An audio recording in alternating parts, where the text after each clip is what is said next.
All right, I'm excited to be here. This is an incredible, this has been a great presidential campaign with a lot of really important forums that we weren't having before. From the LGBTQ forum we just recently had in Iowa to forums on gun violence. It's really encouraging for me to see issues that I've been passionate about my whole career, especially one today like this that's so personal to me. To see this issue be talked about in this forum. So I'm really happy to be here and happy to answer questions. And I would prefer to take questions from people who have some kind of relationship with New Jersey first. Senator, so as you just said over on the forum that you're for mandatory buybacks of the AR-15s and AK-47s, what would you say to the, especially on the gun rights supporter side, that they've been hearing for years that no one was coming to take your guns, as much as 2016. So how would you alleviate those concerns that, or address those critics where they say, well, they weren't being honest the whole time because now they're coming out and saying that they're more than happy to take away our AR-15s? So first of all, there's a whole bunch of fear mongering going on around this issue that's unacceptable. Other countries have done this, and they didn't have federal authorities in Australia, for example, showing up and taking away people's guns.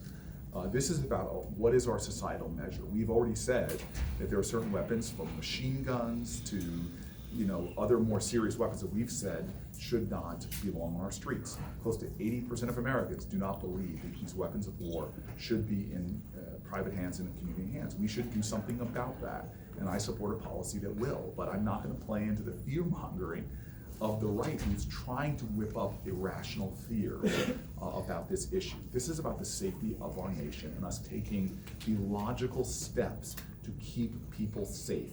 Right now in this country, from an international terrorist to a white supremacist at home that wants to kill Americans, it is too damn easy to get your hands on weapons of war and within seconds do untold carnage. This has to stop, and we have ways that we all agree on to make it happen, and I will be one of those presidents that doesn't just talk about this issue, doesn't offer thoughts and prayers on this issue, but actually get to things. Do you think that NRA should be allowed? One on guns and then one on impeachment. So on guns, you were talking about licensing requirements, and you specifically mentioned Congressman O'Rourke as someone who wasn't in the same place as you on that issue, but you seem to be maybe talking about more than just him, saying no one should be a candidate for president if they don't believe in this. Were you referencing any other of your competitors specifically? And then the second question would be, if we get to a trial stage on impeachment, how do you balance campaigning for president with your duties as a senator?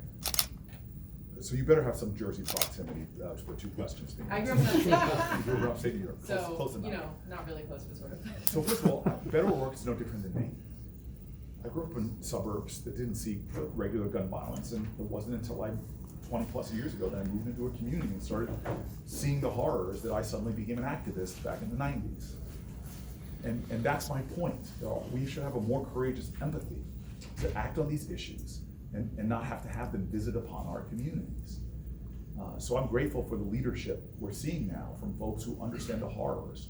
But just like the civil rights movement, which you saw incredible activism from people of all different backgrounds, we need to get this movement to a point where we see that kind of activism that can actually drive laws to happen, drive laws to become, drive legislation to become law. And that's what I'm talking about, is having a more courageous empathy in this country. Because that hell's lottery, we just cannot visit upon, we will never solve this problem if people wait to become activists in it until it happens to them or their communities.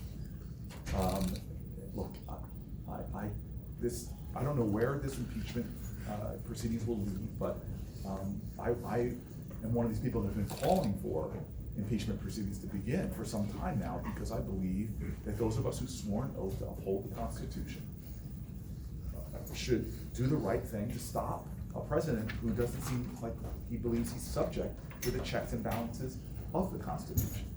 And so I am looking forward to continuing my work as a United States Senator from the Judiciary Committee and the Foreign Relations Committee to continue to investigate this president's alleged or even obvious misconduct, and to see if it's an impeachable offense.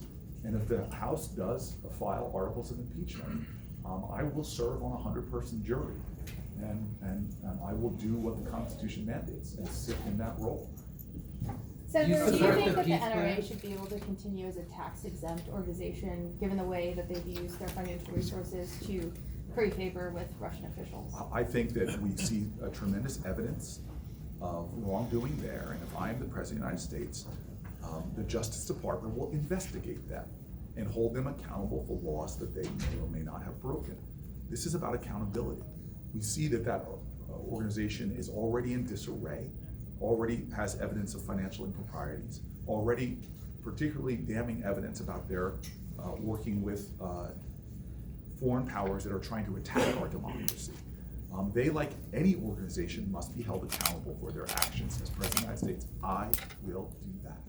Senator, a question about your colleague, Senator Bernie Sanders. Have you been in touch with him or the campaign, and are you thinking about visiting him while you're in Las Vegas? So first of all, whatever you want to think about Bernie Sanders, I think most of America agrees that that is one tough guy, okay?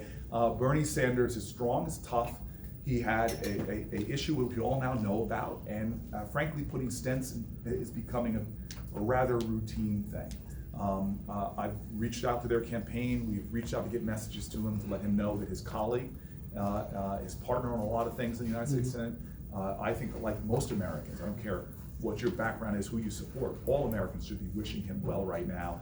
I fully expect Bernie Sanders to be back on the campaign trail soon, bringing the heat to see how many people he can make feel the burn again. Just earlier, how old was he? Excuse The me? young man you spoke of earlier that was killed, how old was he? Which one, One you Shahad or mentioned. Hassan? Hassan. Hassan was in high school at that point. Senator, So it's a teenager. do you think that is obstructing the investigation? The President of the United States, forget this investigation, on the Mueller investigation, he was not allowing the subpoenaing of documents, not allowing people to come and testify before Congress. That is not allowing Congress to do its job. That is problematic. That's why I moved, not as quickly as many others, but that's what made me move to calling for impeachment proceedings, because the Constitution sets up checks and balances. It is against our Constitution when a president thinks he's above those checks and balances. That's like, he's not behaving like the leader of the free world. He's behaving more like a dictator would. So yeah, Mueller did not clear him of obstruction. He gave 10 examples of behavior and actions that could constitute obstruction. We have an obligation in Washington to investigate those things, and now the clarity with which we see the president in his own words pointing to a potential impeachable offense. So we need to investigate him, and we need to have the authority with which to do that. And impeachment proceedings give us tremendously more legal leverage to make sure that this investigation can continue. The American people deserve to know the truth of the behavior, not just of the president, but now we see the long shadow of implication extending to the State Department, extending to the Attorney General. There is a lot here to investigate, and this president cannot stand in the way of that investigation. Thank Is you. it possible to get